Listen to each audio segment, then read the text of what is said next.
अस्सलाम वालेकुम students. My name is doctor Hamad Raza. I am second year MBBS student at Nishtar medical university Multan.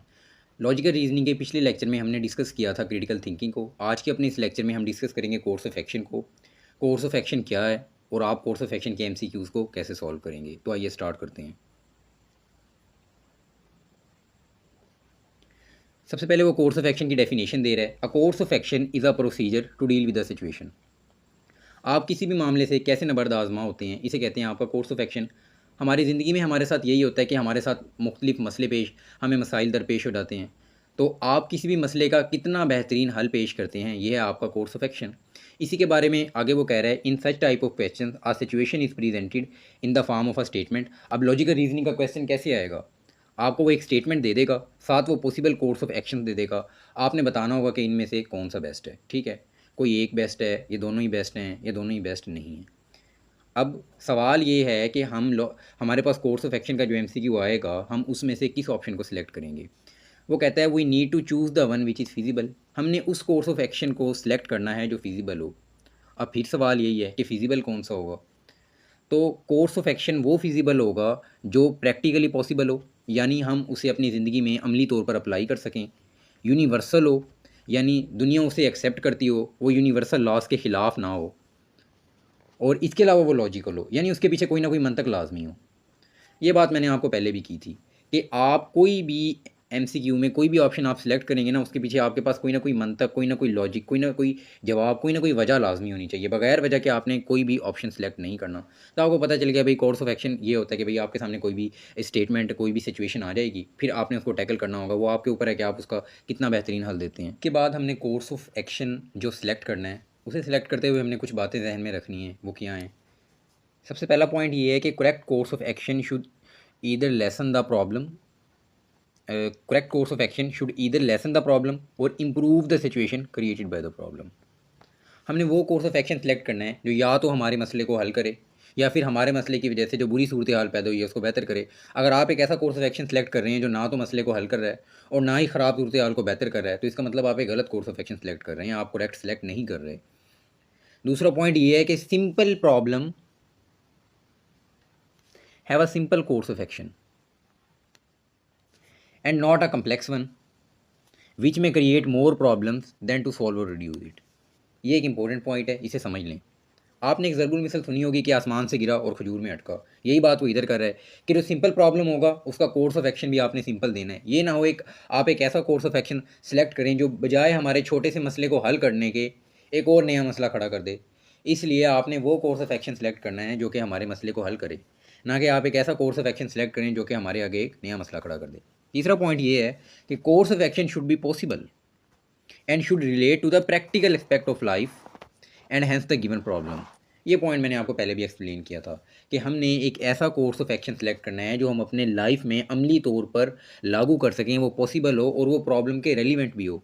अगर आप एक ऐसा कोर्स ऑफ एक्शन सेलेक्ट कर रहे हैं जो कि थ्योरेटिकली तो पॉसिबल है लेकिन प्रैक्टिकल लाइफ में वो पॉसिबल नहीं है और ना ही वो प्रॉब्लम के रेलिवेंट है, तो इसका भी यही मतलब है कि आप एक गलत कोर्स ऑफ एक्शन को सिलेक्ट कर रहे हैं।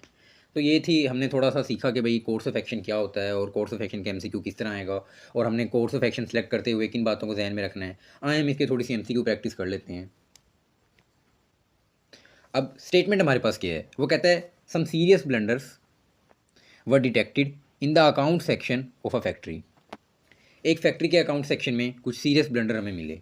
अब हमारे सामने दो कोर्स ऑफ सेक्शन दिए हुए हैं, आपने बताना है कि सिर्फ पहला बेस्ट है, दूसरा बेस्ट है, दोनों ही बेस्ट हैं, ये दोनों में से कोई भी बेस्ट नहीं है। पहला ऑप्शन आप देख सकते हैं, वो कह रहा है कि an efficient team of auditors should be appointed to check the accounts. हम माहिरीन की एक टीम लगा देते हैं जो कि अकाउंट्स को चेक करेगी। दूसरे नंबर पर वो ये कह रहा है a show cause notice should be issue to all the employees involve in the irregularity.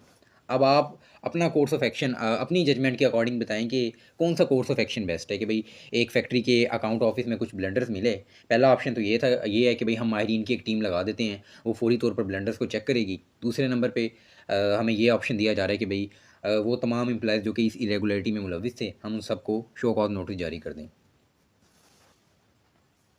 बताएं, चलें आइए देखते हैं इसका क्या जवाब है। तो इसका जवाब हमारे पास है चार्ली, बोथ 1 एंड 2 फॉलोज़। आप देख सकते हैं कि जो दोनों ही ऑप्शन हैं वो बेस्ट सॉल्यूशन दे रहे थे, मसले को हल कर रहे थे। जब हम माहिरीन की एक टीम लगाएँगे तो वो हमें बता देंगे कि भई क्या-क्या ब्लंडर्स थे, और वो लोग जो कि ब्लंडर्स में इन्वॉल्व थे उनको हम नोटिस जारी कर देंगे ताकि आइंदा वो ऐसे ब्लंडर्स ना करें। तो इसका जवाब यही है कि both 1 and 2 can be possible solutions to the given problems as after implementing both problems can be solved. ये तो एक सिंपल सा एमसीक्यू था। इससे आगे थोड़ा-सा ट्रिकी एमसीक्यूज़ है, वो हम देख लेते हैं। वो कहता है in spite of principles repeated warnings, यानी एक बच्चा है जिसे प्रिंसिपल ने पहले भी बार बार वार्निंग्स दी हैं। A child was cot exploding crackers, crackers कहते हैं पटाखों को, सीक्रेटली इन द स्कूल। एक बच्चा था जो कि पहले भी स्कूल में पटाखे लाता था और उनको जलाता था। पहले भी प्रिंसिपल ने कई दफ़ा उसे वार्निंग दी है, लेकिन वो अपनी हरकतों से बाज़ नहीं आया और दोबारा वो स्कूल में पटाखे जलाता हुआ पकड़ा गया है। अब देखें कोर्स ऑफ एक्शन इसका क्या होना चाहिए। पहला ऑप्शन तो ये है कि all the crackers should be taken away, उस बच्चे से सारे पटाखे ले लिए जाएँ, and he should be warn not to do it again, और उसे छोड़ दिया जाए वार्निंग देके कि आप ऐसा दोबारा नहीं करेंगे। ठीक है, पहला ऑप्शन तो ये है कि उस बच्चे से हमने पटाखे ले लिए और हमने उसे छोड़ दिया कि तुम दोबारा ऐसा ना करना। दूसरा ऑप्शन ये है the child should be severely punished for his wrong act, उस बच्चे को हम सख्त से सख्त सज़ा दें कि उसने ऐसी हरकत क्यों की है। अब आप बताएं इसका करेक्ट आंसर क्या होना चाहिए। ओनली 1 फॉलो करता है, ओनली 2 फॉलो करता है, बोथ 1 एंड 2 फॉलो करते हैं, दोनों में से कोई भी फॉलो नहीं करता।